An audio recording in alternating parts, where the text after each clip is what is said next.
I. গল্পের নাম মন বাড়িয়ে ছুঁই। পর্ব 1। লেখক ফারিয়া আক্তার। আব্বা, তাড়াতাড়ি আহেন। এক শহুরা পোলা কুত্তার মতো ভাইরে পিডাইতাছে। ভাইয়ে বাঁচত না আব্বাজান। জলদি আহেন। অস্থির কণ্ঠের চিল্লাচিল্লি শুনেই কলিজা শুকিয়ে এলো সবার। সত্যি সত্যি বাড়ির বাইরে এক অপরিচিত ছেলে বেধড়ক পিটিয়ে যাচ্ছে সাইদুলকে। সাইদুলের নাক মুখ দিয়ে ছুটিয়ে রক্ত পড়ছে, সেদিকে একচুল পরিমাণ ধ্যান নেই ছেলেটার। রাগের কারণে ছেলেটার কপালে ঘাম, সেই সাথে হাতের অবস্থাও নাজেহাল। তবুও লম্বা উচ্চতার মানুষটা বেপরোয়া ভঙ্গিতে শার্টের দুই হাতা কনুইয়ে তুলে ধুমছে পেটাচ্ছে সাইদুলকে। তার পাশেই মাটিতে লুটিয়ে হাহাকার করছে আরো 3টে ছেলে। শরীরের অবস্থা দেখেই বোঝা যাচ্ছে কোনো মায়াদয়া করেনি ছেলেটা। হান্নান দ্রুত পরিস্থিতি সামলানোর জন্য ছেলেটাকে চিৎকার করে বলল, কে তুমি? কোথা থেকে এসেছো? কেন ওদের মারছো? এই ছেলে। যতটা কঠোর হলে এই ছেলেকে দমানো যায়, সেই ভাবভঙ্গিতে বললেন হান্নান। কথাটা কানে যেতেই হাতের বাঁশটা যেন ক্ষণিকের জন্য থামল। ছেলেটার নাম মাহতিম আনসারি এবং সে পরিবারসহ গ্রামে ঘুরতে এসেছিল। পথিমধ্যে বড়বাজারের মোড়ে 4টে বখাটে ছেলে মাহতিমের চাচাতো ফুপাতো বোনগুলোকে বিশ্রী ইঙ্গিতে কথা বললে মাহতিম একটুও ছাড় দেয় না ওদের। ভয়ে ছেলেগুলো বাইক নিয়ে পালালে মাহতিমও জিপ ছুটিয়ে ভয়ঙ্কর ভাবে ধাওয়া করে। একেবারে বাইকের শবকটাকে মাটিতে ফেলে বাঁশ তুলে অনবরত পিটাতে থাকে। হইচই হট্টগোলে গ্রামের লোকজন জড়ো হলে দ্রুত একজন দৌড়ে গিয়ে জমিদার মোল্লাকে ডেকে আনে। মোল্লা এসেই দেখেন, ছেলেটার পরনে সাহেবদের মতো পোশাক, পায়ে চকচকে কালো সুজ, কালো শার্ট, কালো প্যান্ট, কালো বেল্টের বেশভূষায় এক সুদেহী পুরুষ। গায়ের রং ধবধবে সাদা না হলেও উজ্জ্বল বর্ণের মানানসই স্কিন টোন তার। রোদের দাপটে কপাল চুয়ে চুয়ে পানি পড়ছে তার, হাতের চামড়াও ভীষণ লাল হয়ে আছে যেন। এবার ছেলেটা শক্ত দৃষ্টিতে বৃদ্ধের পানে চোখে চোখ রেখে তাকালো। একজোড়া চোখের এমন ভয়ঙ্কর তেজ দেখে হান্নান চট করে ছেলেটার হাত থেকে বাঁশ ছিনিয়ে ছুঁড়ে ফেলে দিল। তৎক্ষণাৎ আবার পরিচয় জিজ্ঞেস করলে ছেলেটা বিরক্তিতে চুরমার হয়ে বলল, এই কুকুরের বাচ্চাগুলো এমন গ্রামে থাকার সুযোগ পায় কিভাবে? আপনি কি এই গ্রামের মোল্লা না? কিভাবে এমন জলুনি কুকুরদের গ্রামে পুষেন? ওদের বাপ টাকা দেয়? সবকটা শালা। হান্নান চকিত দৃষ্টিতে ছেলেগুলোর দিকে তাকাবে অমনেই পেছনে থেকে শো শো করে দুটো মাইক্রো আসার শব্দ হলো। ধুকপুক ধুকপুক করে হৃদযন্ত্র চলতেই বৃদ্ধ তৎক্ষণাৎ তরমুজের মতো চক্ষু করে ফেলল। অবাক হতবাক কৌতূহল দৃষ্টিতে দেখল, একজন প্রৌঢ়া ও ছোট ছেলে বাদে 4টে ছেলে, 3টে মেয়ে সমস্বরে দৌড় লাগিয়ে চেঁচিয়ে আসছে, মাহতিম ভাই, আর ইউ ওকে? মাহতিম সেদিকে লক্ষ্য রেখে রক্তাক্ত হাতের মুঠো থেকে বৃদ্ধাঙ্গুল তুলে ইশারায়, সুস্থ আছে, বোঝালো। ততক্ষণে দৌড়ে ভিড় হটিয়ে একেবারে মাহতিমের পাশে এসে দাঁড়ালো ভাইবোন ও বন্ধুগুলো। বোনগুলো তাড়াতাড়ি মাহতিমের হাত টেনে পানি ঢেলে রুমাল, টিস্যু চেপে ধরল, সেই সাথে হাতের ঘড়ি খুলে নিল। অস্থির হয়ে ভাই ও বন্ধুগুলো বারবার জিজ্ঞেস করতে লাগলো, ব্রো তুমি ঠিক আছো? কোনো চোট লাগেনি তো? হাতে খুব ব্যথা করছে? স্ক্রাউন্ডেলকে এক চোট দিব নাকি? মাহতিম ইশারায় ওদের উত্তেজিত অবস্থাকে থামিয়ে দিল। ঠান্ডা ও শান্ত হতে বললে এদিকে হান্নান তখন কপালে ভাঁজ ফেলে প্রৌঢ়ার দিকে চেয়েছিলেন, হঠাৎ খুশির সহাস্যে চেঁচিয়ে বললেন, মার যা, মা তুমি। কি নসিব গো খোদা! এই সরে দাঁড়া, তাড়াতাড়ি সরে দাঁড়া, আমার মার্জা মা এসেছে। মা গো, আসো আসো, এদিকে আসো। প্রৌঢ়ার গায়ে কাতানের সফেদ শাড়ি, মাথায় ঘোমটা, পায়ে নরম কালো জুতা এবং ঠোঁটে মিষ্টি হাসির ছোঁয়া। ঠিক ডান পাশেই মায়ের সাথে আসছে 12 বছর বয়সী মাহদি। মায়ের দেখা দেখি বৃদ্ধর পা ছুঁয়ে সালাম করে ফেল। তখন মার্জা প্রসন্ন কণ্ঠে বললেন, আপনাকে দেখতে এলাম বাবামশাই। আপনার ভিটেবাড়িতে নির্মল হাওয়া খেতে এলাম। কিন্তু আসার সময় যা হলো। কথা আটকে গেলে বৃদ্ধ আর্স্ট হয়ে পুরো ঘটনা জানতে চাইলে মার্জা সব খুলে বলেন। সব ঘটনা শুনে প্রচণ্ড ক্ষেপে গিয়ে সাথে সাথে পঞ্চায়েত ডেকে ওদের বিচার করতে নির্দেশ দিলেন। কুটুম নিয়ে বিশাল বাড়িতে উপস্থিত হতেই আপ্যায়নের ধুম পড়ে গেল সবার। হান্নান মোল্লার বয়স 61। 18% জমির উপর ভিটেবাড়ি স্থাপন করেছেন তিনি। গ্রামে মোল্লারূপেই বেশ খ্যাতি উনার, তবে একমাত্র জমিদার হিসেবে এখনো নাম যশ সুখ্যাতি রয়েছে তার। 3টা ছেলে আছে, সেই সঙ্গে 3 ছেলের বউ। প্রথম ছেলেটা গত হয়েছে 7 বছর হলো, দ্বিতীয় ছেলেটা গ্রামের হেডমাস্টার, তৃতীয় ছেলেটা কাতার প্রবাসী। মোল্লা বাড়িতে কয়েক যুগ পর যেন আগমন হলো কুটুমের। হান্নান সাহেবের বন্ধুকন্যা কত যুগ পর এসেছে। পথিমধ্যে এমন দুর্ঘটনার কথা শুনে ব্যথিত হলেন খুব, কিন্তু খাতিরের জন্য লেগে পড়লেন সবাই। প্রচণ্ডরূপে মেজাজ খারাপ হয়ে আছে মাহতিমের। এখানে আসাটাই ওর ভুল হয়েছে। মা কসম না দিলে কখনোই আসতো না এখানে। মাহতিমের ফুপাতো বোন নীতি ও প্রীতি পায়ের উপর পাতুলে লেবুর শরবত খাচ্ছে। একটু পরপর মাহদি এসে বাড়ির রিপোর্ট দিয়ে যাচ্ছে। চাচাতো ভাই শামিক, সাবির শার্টের কলার টেনে সোফায় বসে আছে। বন্ধু সিয়াম, সৌভিক, তৌফ গরমের জ্বালায় অতিষ্ঠ বোধ করছে। এদিকে সবচেয়ে ছোট চাচাতো বোন ফারিন ঘুরঘুর করে পুরো বাড়ি দেখছে। বাড়ির দোতলা থেকে 4 জোড়া চোখ অতিথি দেখার জন্য অপেক্ষা করছে। কখন দাদাভাই তাদের খাবার ঘরে ডাকবেন সেটার জন্য প্রহর গুনছে। 3 জনের পরনে বিভিন্ন রঙের শাড়ি থাকলেও কেবল একজনের শাড়িটা সাদামাটা। বোনদের থেকে দূরে দাঁড়িয়ে আকাশ দেখছে মানবীটা। গ্রামের রেওয়াজ ও বহুদিনের ঐতিহ্য হিসেবে সব মেয়েদের শাড়ি পরার নিয়ম। বাকি 3টা বোন দোতলার সিঁড়ি ধরে ছেলেগুলোকে দেখার জন্য ছটফট করছে। একটু আগে জানতে পেরেছে, বাড়িতে অনেকগুলো সুন্দর সুন্দর ছেলে এসেছে। সবাই দেখতে লাজবাব, এক একটা জম্পেশ রূপবান। মেয়েগুলোও সুন্দরী এবং পোশাক আশাকেও ফিটফাট। এগুলো শোনার পর থেকেই প্রচণ্ড উৎকণ্ঠায় অস্থির হয়ে গেছে সুরাইয়া, সাবা, শাহনাজ। হালকা গোলাপি সুতির শাড়িতে ভোতা মুখে দাঁড়িয়ে আছে মেহনুর। হঠাৎ সুরাইয়া যেন শাহনাজের উদ্দেশ্যে চিল্লিয়ে উঠল, আপু, আপু, এই দেখো ওরা আসছে। ওদের খাবার ঘরে দাদাভাই ডেকেছে।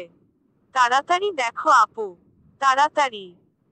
সুরাইয়া থামতে দেরি অমনেই একে একে সবগুলো ছেলে ওদের দৃষ্টিসীমানার বাইরে চলে গেল।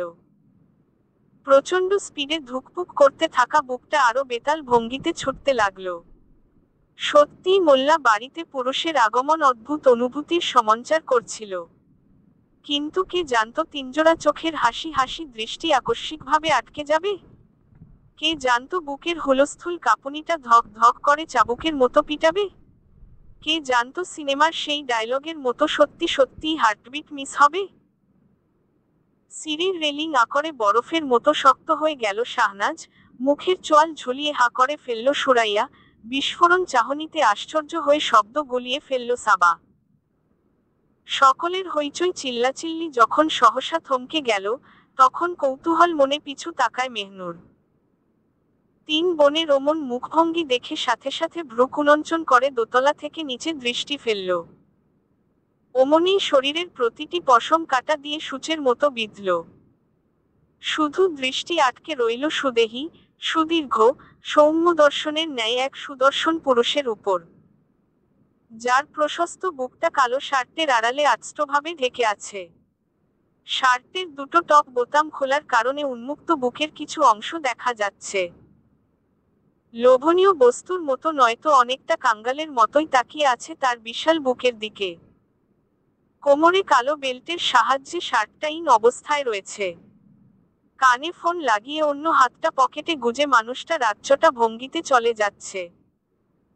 মাথার ইচ্ছাক চুল ট্রিমকাটে রূপ নিলেও সেই চুলগুলো জেলের কারণে অটল হয়ে আছে। স্বল্প মুহূর্তের অল্প দর্শনে দেখার তৃষ্ণা একটুও মিটল না যেন। আর সহ্য করতে না পেরে তৎক্ষণাৎ চোখের পাতা বুজে ফেলল। বিধ্বস্ত শরীর নিয়ে রুমে ফিরল মাহতিম। রাগে ক্ষোভে বিরক্তিতে কালো শার্টটা টেনেটুনে যেই খুলবে অমনেই দরজায় কে যেন টোকা মেরে দৌড়ে পালালো। মাহতিম ওই অবস্থায় দ্রুত শার্টের বোতাম লাগিয়ে তৎক্ষণাৎ দৌড়ে গিয়ে দরজার বাইরে মুখ দিল। কিন্তু আজব ব্যাপার, বাইরে কেউ নেই। প্রচণ্ড আশ্চর্য হতে গিয়ে ক্ষেপে উঠল মাহতিম। গলা ফাটিয়ে চেঁচিয়ে ডাকল, সৌভিক, সিয়াম, তৌফ, এক্ষুনি আমার রুমে আয়। সৌভিক, তুই কি শুনতে পাচ্ছিস? কথা শেষ হতে দেরি সবকটা রুম থেকে হুড়মুড় করে বেরিয়ে এলো কাজিন ও বন্ধুরা। সৌভিক দৌড়ে এসে মাহতিমের রুমে ঢুকলে সবাই চলে এলো ওরা। মাহতিম তখন শার্টের বোতাম খুলতে ব্যস্ত। চোখে মুখে বেজায় রাগ ফুটিয়ে ক্রুদ্ধ সুরে বলল, তোদের মধ্যে কেউ কি আমার সাথে ফাজলামি করছিস? যদি করে থাকিস এক্কেবারে খুন করে ফেলবো বলে দিলাম। এখনো সময় আছে, ফটাফট বল, কে করেছে সেই কাজ? প্রচণ্ড অবাক হয়ে একে অপরের দিকে বিস্ময় দৃষ্টিতে তাকাতে লাগলো সবাই। পরক্ষণে সবাই সমস্বরে জবাব দিল, অসম্ভব। আমরা কি করেছি? মাহতিম সে কথার উত্তর না দিয়ে শার্টটা খুলে বিছানায় ছুঁড়ে ফেলল। খালি গায়ে বিছানায় বসে সকলের দিকে ক্ষিপ্র দৃষ্টি ছুঁড়ে কোমর থেকে বেল্ট খুলে হাতে প্যাঁচাতে লাগলো। প্যাঁচাতেই গমগম গলায় বলল, একটু আগে দরজায় কে নক করেছে? আমি যে রুমে প্রাইভেসি মেনটেইন করি সেটা কি পিটিয়ে স্মরণ করাবো? তাড়াতাড়ি বল, কে করছিস? সবার মুখ নিষ্প্রভ ভঙ্গিতে কাচুমাচু করছে। মাহতিম এখানে আসার পর থেকেই ভয়ানক রাগ দেখাচ্ছে। যেখানে ওর মধ্যে তো রাগের কোনো চিহ্নই ছিল না, সর্বদা হাসি খুশি ও ফাজলামি করাটা যার পছন্দ, সেই ব্যক্তি এমন শক্ত আচরণ করছে, এটা মানা খুব কষ্টকর। সৌভিক নীরবতা উচ্ছিন্ন করে মাহতিমের পাশে এসে বিছানায় বসে বলল, শালা, কি কারণে রাগটা দেখাচ্ছিস বলতো? তুই তো এমন রাগ দেখানোর বান্দা না। এইখানে আসার পরপরই তুই জ্বালামুখী বারুদ হয়ে বসে আছিস, ব্যাপার কি বলতো? মাহতিম রাগী দৃষ্টিতে সৌভিকের দিকে তাকালো। ওই দৃষ্টিতেই ক্ষুব্ধস্বরে দাঁত চিবিয়ে বলল, একটা রিসোর্ট বুক করলে কি হতো? মা এমন নস্টালজিক প্লেসে আনবে কল্পনাও করিনি। আমি বারবার না করেছি ঘোরার জন্য, কোনো গ্রামের কথা তুলবে না। আমার গ্রাম পছন্দ না। সেই জায়গায় আমাকে গ্রামে এনে ছেড়ে দিল। আমি কালই এখান থেকে চলে যাব। No matter what, I want to go. মাহতিমের তেজালো কথা শুনে সৌভিক নিরুত্তর বসে থাকল। আগুনে ঘি ঢাললে ভয়ানক কারবার হবে ভেবে চুপ রইল। এর মধ্যে চাচাতো বোন ফারিন অপ্রসন্ন কণ্ঠে বলল, মাহতিম ভাই, তুমি কেন আনইজি ফিল করছো বলবে? দুপুর থেকেই দেখছি তুমি গোমরা মুখে রাগারাগি করছো। কেন করছো ভাই? কেউ কি কিছু বলেছে? এবার ফারিনের প্রশ্নে ফুপাতো বোন নীতিও যুক্ত হলো। অনুযোগের সুরে বলল, ভাই তুমি সত্যি কিছু লুকাচ্ছ।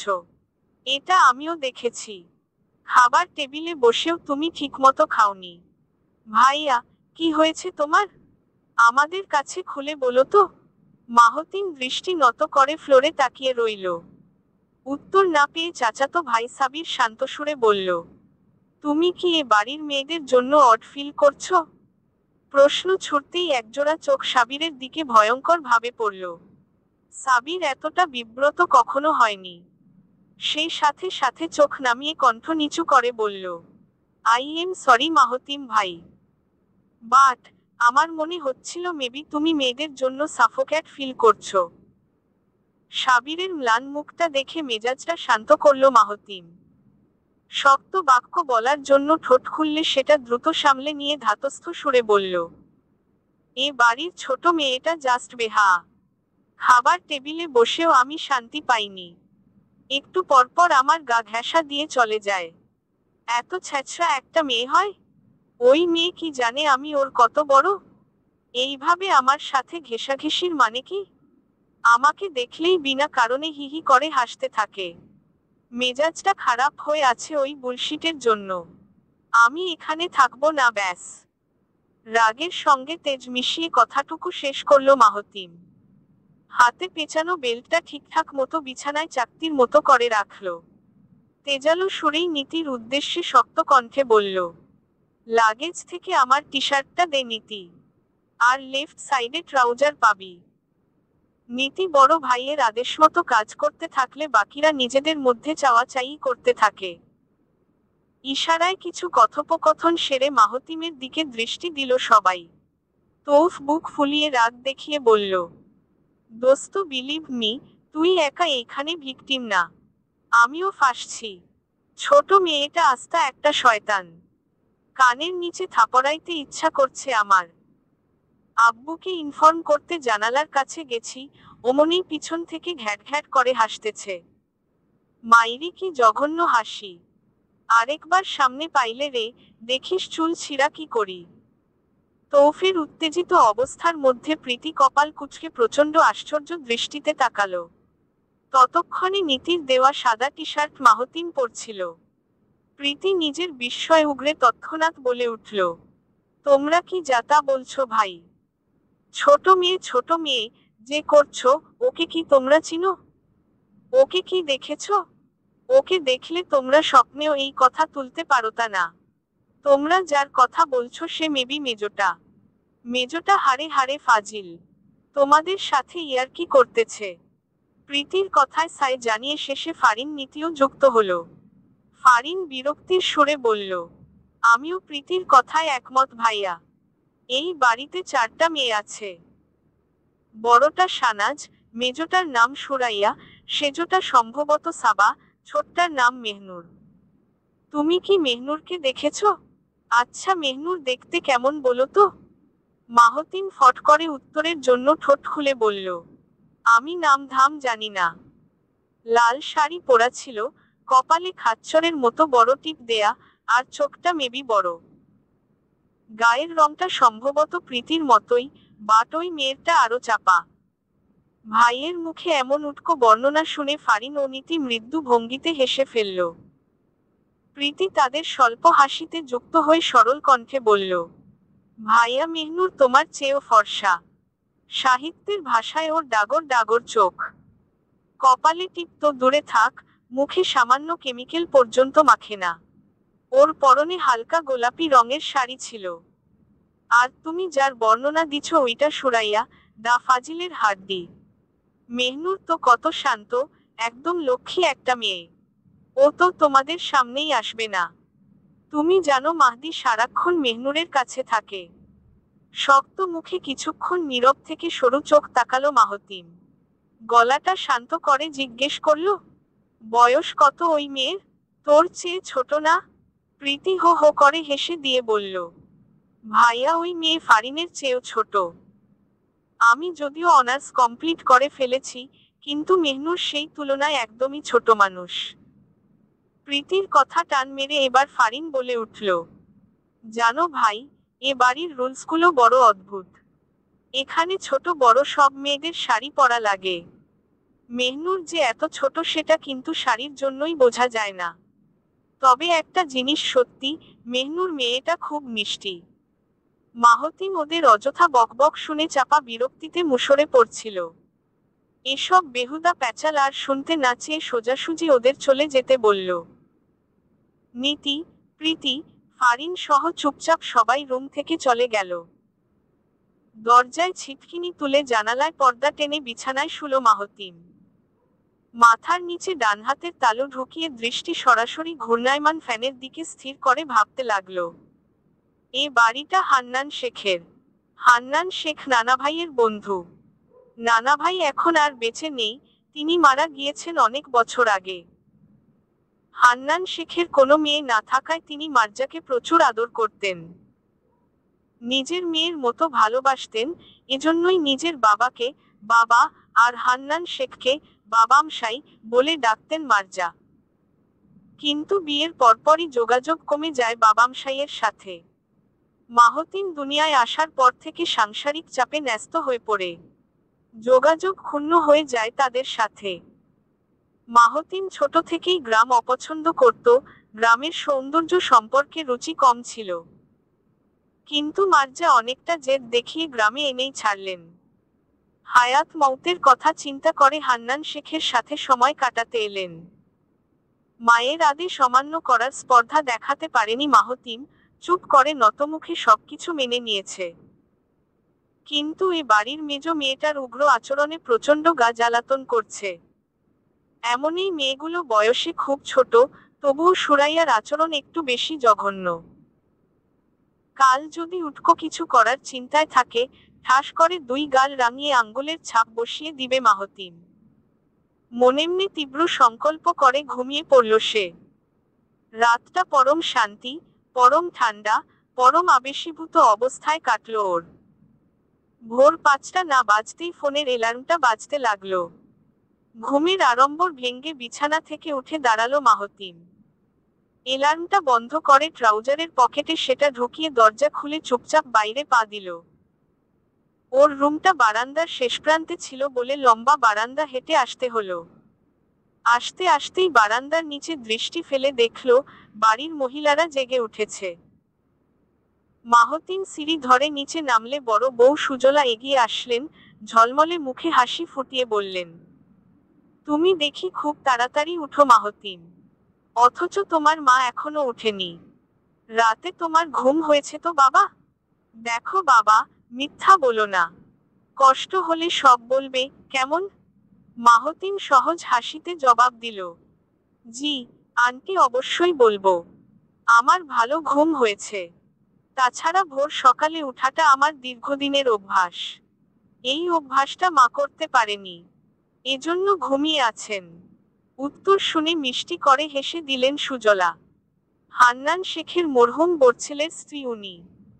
শাশুড়ি মারা যাওয়ার পর থেকেই তিনি দুহাতে নিপুণভাবে সংসার সামলাচ্ছেন। মাহতিমকে হাতমুখ ধোয়ার জন্য কলপারে নিয়ে গেলেন এবং বালতিতে মগ ডুবিয়ে সেটা মাহতিমের দিকে এগিয়ে বললেন, মুখ ধো বাবা, আমি তোমার জন্য তোলা গামছা নিয়ে আসি। মাহতিম মগটা নিয়ে দ্রুত হাতমুখ ধুয়ে ফেলল। পুরোপুরি ফ্রেশ হলে সুজলার দেওয়া গামছায় হাতমুখ মুছে সেটা ফেরত দিল। সুজলা ভেজা গামছা নিয়ে চলে গেলে মাহতিম বাড়ির ভেতর ঢুকে ঘুরে ঘুরে সবকিছু দেখতে লাগলো। বাড়িটা বেশ পুরনো হলেও বেশ সুন্দর। দোতলা বাড়ির ঠিক মাঝখানে আঙিনা। আঙিনার উভয় প্রান্তে দোতলা থেকে নামার জন্য দুটো সিঁড়ি আছে। দক্ষিণ দিকের সাইডটায় বাড়ির মেয়েরা থাকে।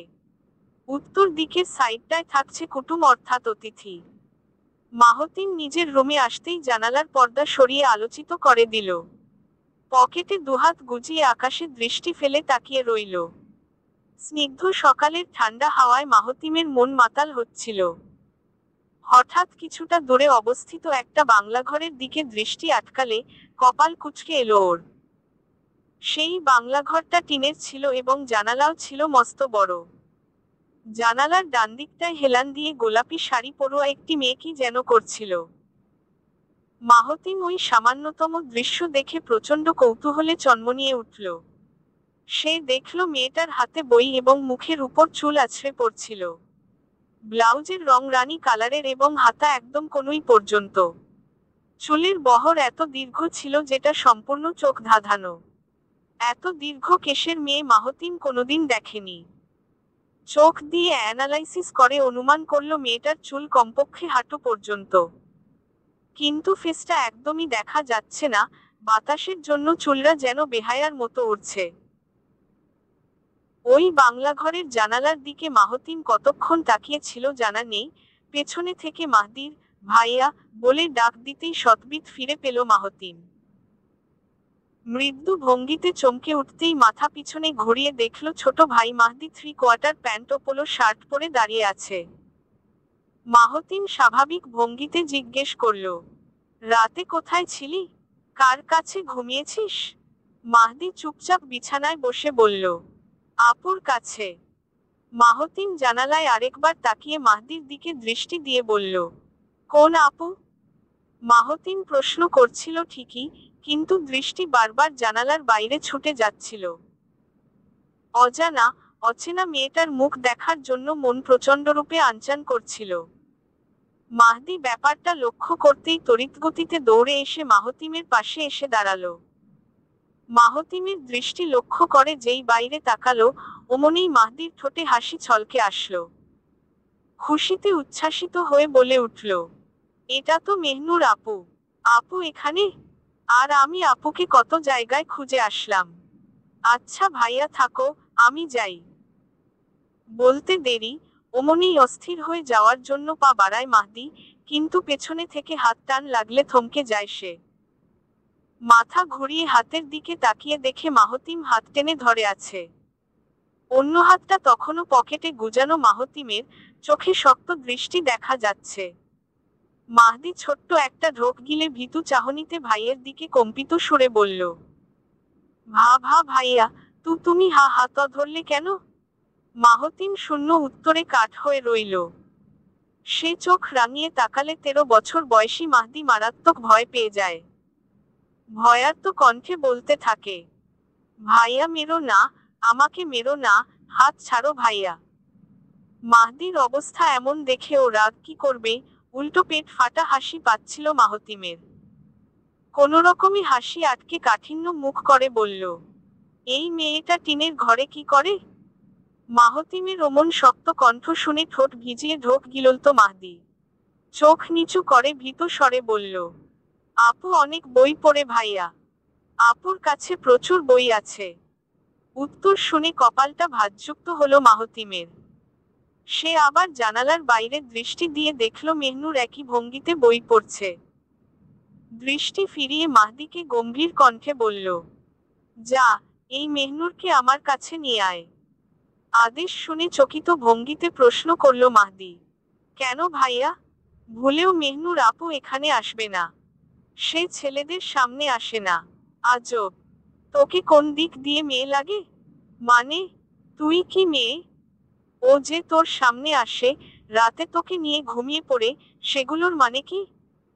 মাহদি মুখ ফুলিয়ে বলে, আমি ছোট না? আপু আমাকে আদর করে। রাতে ঘুমালি কিভাবে? তোর তো শোয়া ভালো না। মাহতিম ততক্ষণে হাত ছেড়ে দিলে মাহদি চুপচাপ কাচুমাচু ভঙ্গিতে বলল, আপুর রুমে 2টা বিছানা ছিল ভাইয়া। আপু জানালার পাশেরটায় ঘুমিয়েছে, আমি অন্যটায়। ভাইয়া আমি যাই? মাহতিম, হ্যাঁ, বোধকে মাথা নাড়িয়ে যেতে বোঝায়। অমনি ছুট লাগিয়ে মাহদি দৌড়ে পালায়। সকালের সূর্যটা পূর্ণ মায় উদ্দীপ্ত হলে সবাই নাস্তা সেরে যার যার রুমে চলে যায়। কিন্তু বিছানায় বসা মাত্রই নিচ থেকে এমন চিল্লাচিল্লির আওয়াজ আসে যে সবাই হকচকিয়ে ওঠে। এমন জোরদার টোন শুনে কেউ রুমে থাকতে পারেনি। হইচইয়ের আওয়াজটা মাহতিমের মনে হচ্ছে, কিন্তু সে কেন গলা ফাটিয়ে কথা বলছে? কি হয়েছে নিচে? কাকে এমন ভয়াবহ গলায় বকছে? মেহনুর আয়নার সামনে দাঁড়িয়ে চুল আঁচড়াচ্ছিল। মাথার মাঝখানে সিথি তুলে একটা খেজুর বেনি করার চিন্তায় ছিল। ঠিক তখনই জেঠাতো বোন সানাজ তীব্র উৎকণ্ঠায় অস্থির হয়ে দরজা ধরে উকি দিয়ে বলল, সুরাইয়াকে বাস দিচ্ছে মেহনুর, তাড়াতাড়ি নিচে নাম। আমি দাদাভাইকে ডাকার ব্যবস্থা করতে যাই, জলদি নিচের পরিস্থিতি সামলা তুই। মেহনুর ভ্রু কুঁচকে তৎক্ষণাৎ চিরুনি থামিয়ে ফেলল। ড্রেসিং টেবিলে চিরুনি রেখে প্রশ্নাত্মক সুরে বলল, কি হয়েছে বুবু? বাস দিচ্ছে মানে কি? সানাজ নিচ থেকে দোতলায় উঠে প্রচুর হাঁপাচ্ছিল।